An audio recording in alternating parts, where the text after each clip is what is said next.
Nous reprenons la Gemara Rosh Hashanah, Daf Lamed Bet, page 32a, à la 18e ligne, à la fin de la 18e ligne. Tanya, c'est un enseignement des Tanaïm, des auteurs de la Mishnah. Rebi Omer, donc Rebi, donc c'est Rabbi Yehuda Nasi, qui a lui-même rédigé la Mishnah. Ani Hashem Elokechem, je suis Hashem votre Dieu. Ou Bachodesh Hashui, et le 7e mois. Donc c'est le verset qui se trouve dans Vaïkra, au chapitre 23, dans la paracha de Hémor. Donc on a un verset qui parle des dons aux pauvres, et Rashi pose la question dans le Chumash, pourquoi est-ce qu'on parle de cette mitzvah, ce commandement de donner une partie du champ aux pauvres au milieu des fêtes. En tout cas, à la fin du verset 22, c'est marqué « Ani Hashem Elokechem », je suis Hashem votre Dieu. Et ensuite, la Torah enchaîne avec la mitzvah de Rosh Hashanah, « Vayedaber Hashem el Moshe les morts, Daber el Ben Israël les morts, Bachodesh Hashui ». Donc, Hashem dit à Moshe de dire aux enfants d'Israël que le 7e mois, le premier du mois, c'est-à-dire à Rosh Hashanah, puisque le 7e mois c'est le mois de Tishri, Yelachem Shabbaton sera pour vous un jour de repos, Zichron Troua, de souvenir de trompette, où on va sonner du shofar, Mikra Kodesh, une appellation sainte. Donc Rébi apprend de la juxtaposition de Ani Hashem Elokechem, je suis Hashem votre Dieu, et de ces versets qui parlent de Rosh Hashanah, qu'il faut dire donc les Malchuyot, qu'il faut proclamer la royauté de Dieu à Rosh Hashanah. Zou Malchut. Donc ce passage vient nous apprendre les Malchuyot, et c'est de là qu'on apprend qu'il y a ces versets de Malchuyot que nous devons dire dans la prière de Moussaf de Rosh Hashanah, avec les autres parties dont on a parlé, Zichronot, les souvenirs, et Shofarot, et les sonneries. Donc ça, c'était la manière dont Rébi apprenait que nous devons dire ces Malchuyot. Rabbi Yossi Bar Yehuda Omer, Rabbi Yossi Bar Yehuda dit lui, et notre Sarich, nous n'avons pas besoin d'apprendre de cette juxtaposition. À Réhu Omer, parce qu'il y a un autre verset par ailleurs dans Bamidbar, au chapitre 10, verset 10, où c'est marqué Vayu lachem les zikaron lifne elokechem. Et ce sera pour vous en souvenir, elles seront, puisque c'est un passage qui parle des trompettes. Donc la Torah dit qu'il faudra sonner des trompettes lors des fêtes, et à Rosh Chodesh, etc. Et lorsqu'on sonnera, ce sera pour vous un souvenir, l'ifne elokechem, devant Hachem votre Dieu. Et ensuite, la fin du verset dit Ani Hachem elokechem, je suis Hachem votre Dieu. Donc, dit Rabbi Yossi, chez En Talmud Lomar Ani Hachem elokechem, que vient nous apprendre ce Ani Hachem elokechem à la fin du verset? Ou Ma Talmud Lomar, que vient-il t'apprendre donc ce Ani Hachem elokechem? Puisqu'on a déjà dit, juste avant, Vayu lachem les zikaron lifne elokechem. Donc pourquoi cette répétition? Ze banaav le kol makom, cela vient faire une analogie pour tous les endroits. C'est un binyana, c'est une des manières d'apprendre par analogie. Que puisque c'est marqué ici Ani Hashem Elokechem, avec donc le zikaron, le souvenir, c'est pour te dire que kol makom sheneemar bo zichronot, que dans chaque endroit où on va avoir ces zichronot, ces souvenirs, iyu malchuyot imaen, on devra dire avec eux ces malchuyot, ces royautés que l'on apprend, là aussi de Ani Hashem Elokechem, je suis Hashem votre Dieu. Ensuite, demande la Gemara, Vechanomra, où est-ce qu'on dit ces malchuyot? Maintenant qu'on a appris de ces deux manières différentes les malchuyot, que l'on doit dire les versets de royauté, et Chanomra, où est-ce qu'on doit les dire dans la prière de Moussaf?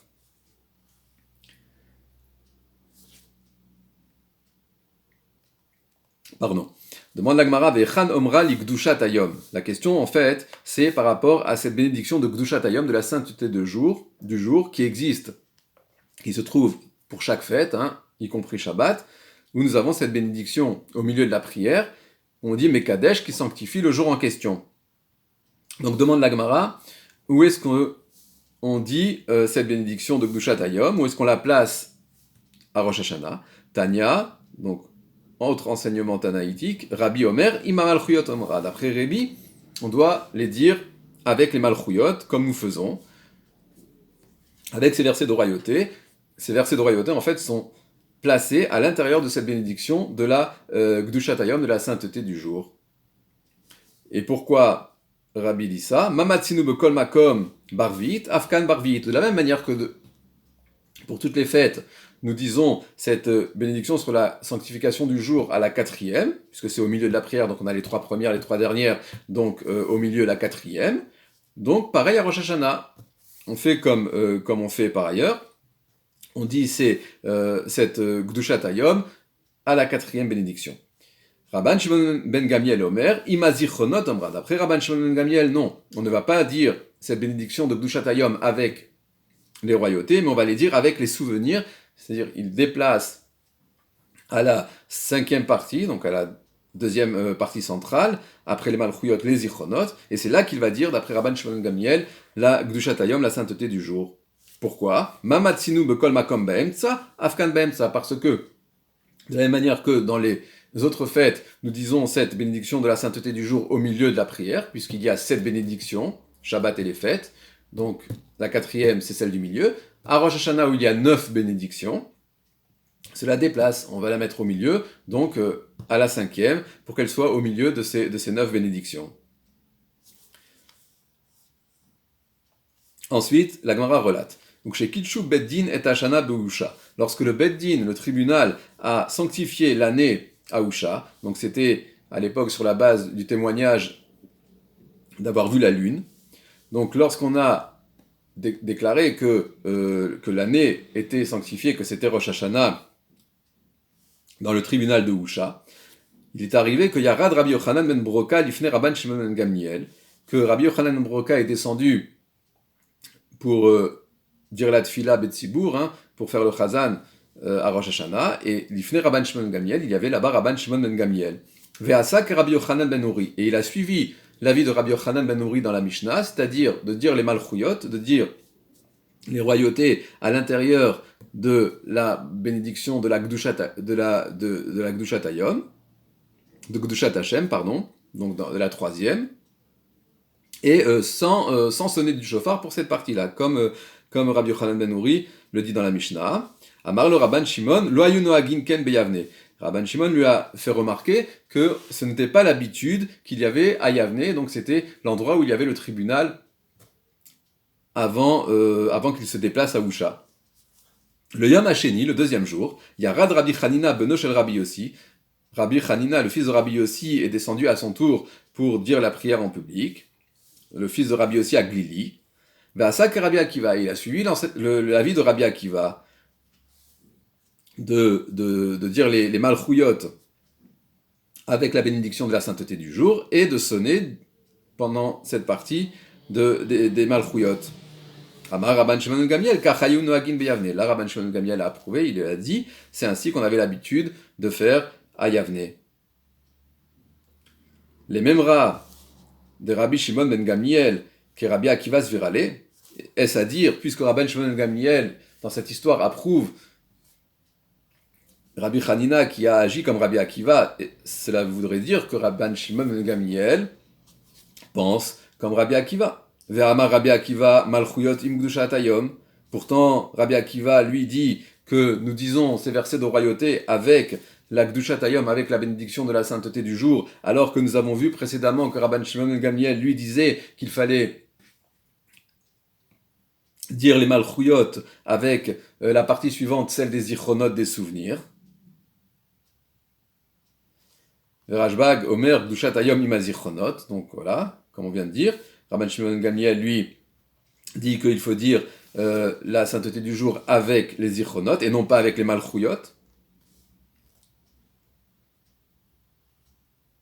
Amar Lehu, il a dit, Amar Abizera, le marche chez Tokin les malchuyot.